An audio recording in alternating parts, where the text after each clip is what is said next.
por que que o Mill ele tem essa visão? Isso daqui, a gente precisa entender qual é a visão de ser humano que o Mill tem. E pro Mill, o ser humano ele tem uma natureza irrestrita.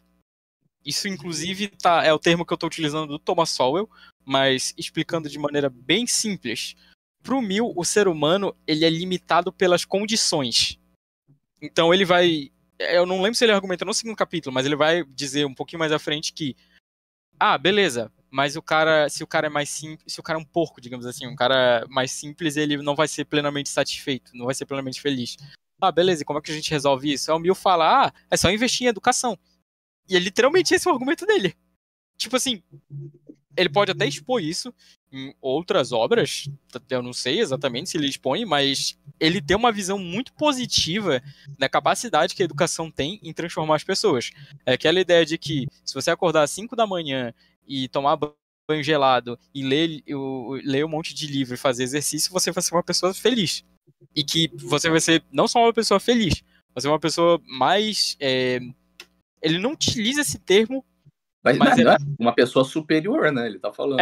Exatamente. Ele não utiliza isso, mas busca as coisas superiores, exato. A pessoa que busca as coisas superiores é superior a que não busca as coisas superiores. Não tem... ele literalmente vai chegar nessa... É a implicação lógica do que ele tá falando. Só que... Primeiro que, cara... Beleza. Você falar isso no século XIX... Você acha que isso... É uma coisa. Não, é que assim, esse livro foi escrito quando? Foi escrito em, acho que em 1870... Não, 75 não. Mas é do século XIX. Não, porque, tipo, tem meio que um ar positivista de progresso nisso. Mas o Mill, tipo, ele... Até onde eu sei, ele tá mais inserido na primeira metade do século XIX do que na segunda, então... Ele não chega a ser... Tipo, essa visão, o homem assim, busca as coisas superiores, entendeu? Daí, se você muda isso pra sociedade que busca as coisas superiores... Mas isso não é positivismo. É bem regular de escritos éticos a ideia de buscar coisas superiores. Teórica, tipo, ética nicômaco é no meio da teoria lá do justo meio e a coisa toda tem... Tipo, a ciência ética, antes de ter a ideia de ética negativa e tal, era literalmente procurar como agir. Isso é positivamente falando. Tipo, você tem duas opções e tem uma que ela é certa, é o que deve ser feito, e outra que é errada. E isso é observável, é dedutível ou qualquer coisa, mas tipo, dá pra chegar em conclusões a respeito. E já que você trouxe isso, eu ia trazer esse questionamento. Você acha que tem, nisso que ele tá falando, um quê de... uma certa teleologia do utilitarismo? Como se, tipo, ele fala, o homem só é feliz se ele está buscando tais coisas, como se a finalidade final do homem fosse fazer tal coisa, e quando ele busca isso, ele atinge a felicidade. Me pareceu um pouco essa ideia de... essa necessidade dele de separar, não, você pode estar fazendo isso, mas isso aí é uma coisa meio inferior, não é isso que não é isso que é pra gente fazer. Se você tem felicidade nessas coisas, é porque você é inferior. Ou não é felicidade de fato, né? Você parece pode... estar jogando pro Civilization. Como? Ele parece estar jogando Civilization. Progredindo a humanidade, no sentido histórico, pra frente. Ele é um civilizacionista. Eu acho. Pode falar, Barros. Não, essa parada do Civilization tá certo. Inclusive, ele vai falar que... Ele vai falar isso no capítulo 4, eu acho, ou 5, que a virtude, o cultivo da virtude, ele tem que ser desinteressado. Então, tipo assim, você tem que fazer algo virtuoso só pelo fato de ser virtuoso. Ele ainda vai falar o que é algo virtuoso, mas assim, ele vai estar aquela visão bem clássica de que o cara é bom porque ele faz as coisas boas e ele só se interessa pelo bem.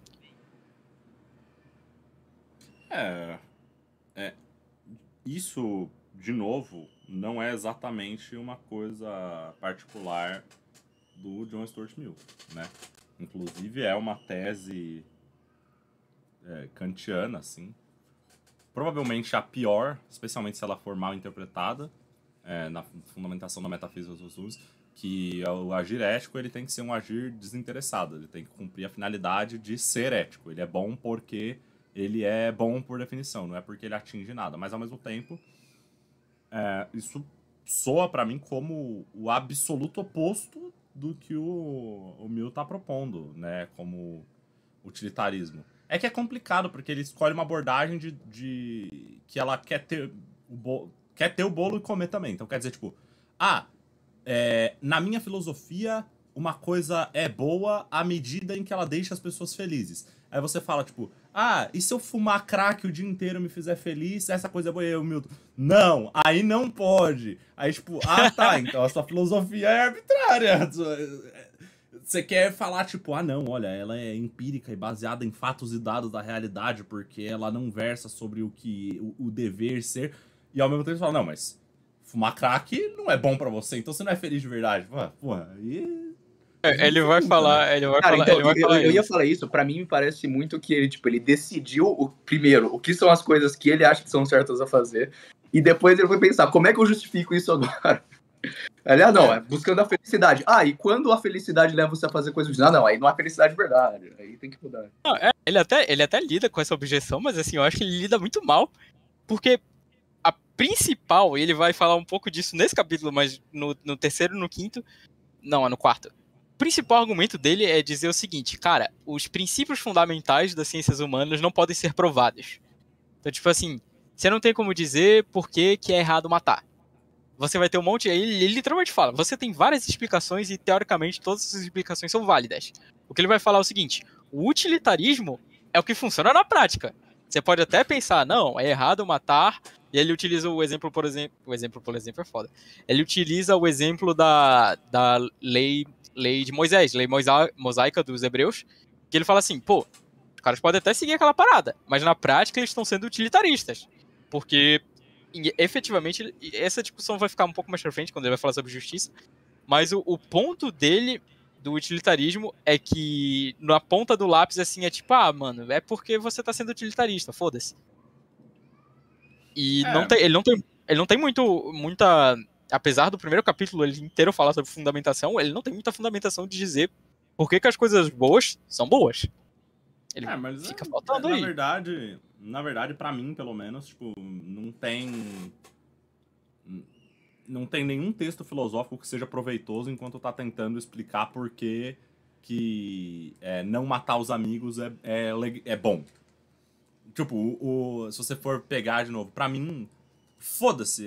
Eu já tenho desisti de fingir que eu tenho qualquer influência que não seja o Kant. Então, pra mim, tudo é fundamentação da metafísica dos costumes. Se você pega a fundamentação, ele não se preocupa em dizer, tipo, não, porque no princípio máximo de todas as coisas, matar um outro ser humano, não sei o quê. Ele fala, amigo, se você mata o cara, você teria que deixar ele te matar também. Você percebe como isso é estúpido? Então, é bem...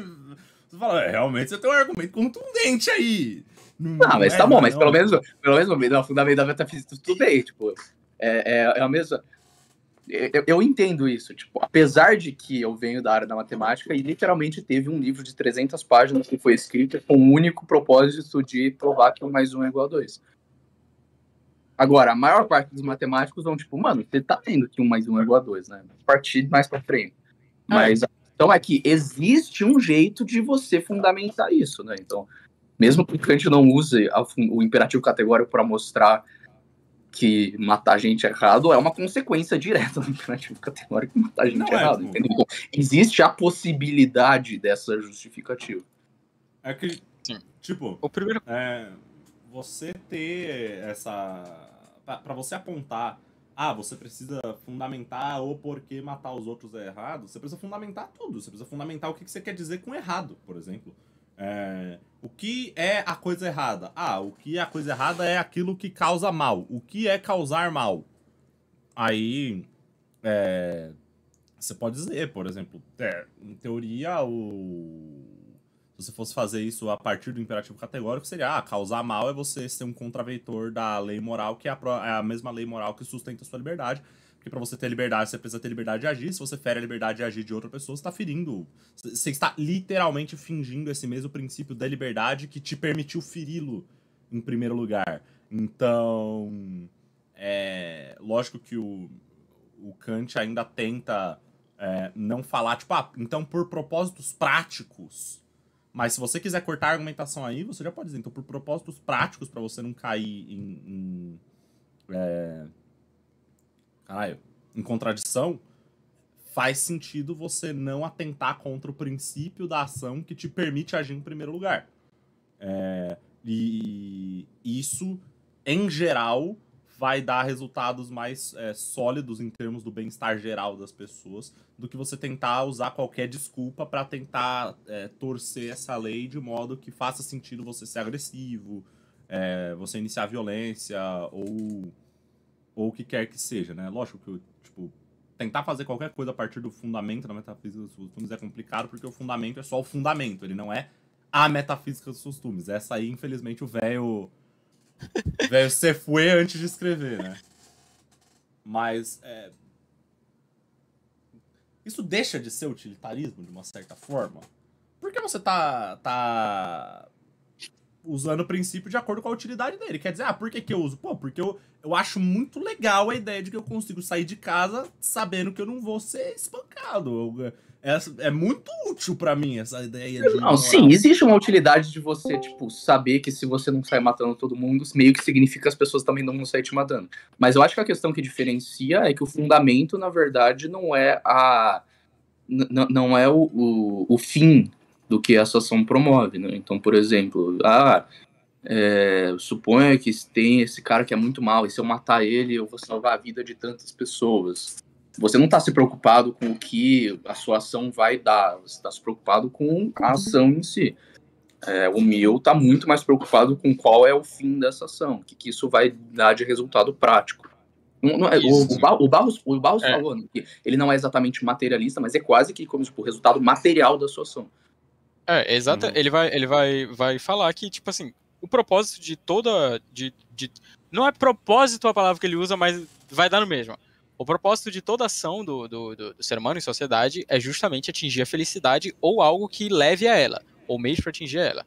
E felicidade com aquele padrão que ele estabeleceu de utilitarismo de ser algo que aumente o prazer e diminua a dor. Então ele vai falar que o fim último, não do ser humano, mas da ação, é a felicidade. A felicidade naquele ponto que a gente estabeleceu lá. Esse ponto aqui que ele vai trazer também da felicidade, que a felicidade tem que ser algo coletivo. Porque esses dois parágrafos eu gostei bastante, que eles elencam perfeitamente. Que o Mill observa que a posse de um caráter nobre traz menos felicidade, mesmo que a posse de um caráter nobre traga menos felicidade ao indivíduo, a sociedade ainda se beneficiaria. Assim, porque o princípio de maior felicidade considera a quantidade total de felicidade, um caráter nobre, mesmo que seja menos desejável ao indivíduo, ainda é desejado pelo padrão utilitarista. Então, eu vou só pular para o último período, que diz: buscar a própria felicidade às custas da felicidade social não seria moral dentro desse contexto. Basicamente, o que ele está falando é o seguinte, ele dá até o exemplo do sacrifício. Vamos supor que eu e o João, a gente vai sair na Paulista e um cara aponta a arma pro João e fala: pô, vou te matar. Aí eu falo: não vai. Aí eu me jogo na frente do tiro. Eu tô querendo salvar o João. Isso vai ser algo que vai me beneficiar porque eu escolhi fazer isso. Seja lá o motivo.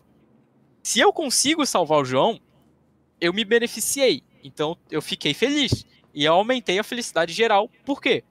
Porque o João ficou vivo. E aí ele ficou feliz em ficar vivo. A não ser que ele tenha depressão e queira se matar. Mas aí é outro ponto.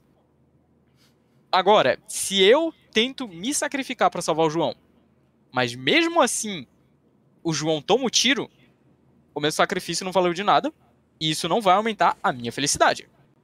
Ele vai aplicar, e não vai aumentar a felicidade do João também, porque ele tomou um tiro. Ele vai aplicar essa mesma lógica à busca da felicidade. Então, tipo assim, ele vai dizer que a busca da felicidade ela só não é válida, mas ela só é funcional à medida que você aumenta o bem-estar geral. Então, se você faz algo, por isso que é aquela coisa, por que você não pode matar o coleguinha? Tipo, mano, porque isso daí vai ser uma merda. Isso daí não vai aumentar a felicidade geral. Porque, e se não aumentar a felicidade geral, você também faz parte do geral. Então você vai ficar mais... A consequência final disso é que você tá fudido. Aí entra aquela aplicação do Kant. Não tem como aplicar isso na prática. Então, você quer que o coleguinha tenha o direito de te matar? Você não quer, então não mata ele. Ele vai utilizar esse argumento bem formal para ele, assim, é bem central para ele na parte da aplicação da ética utilitária.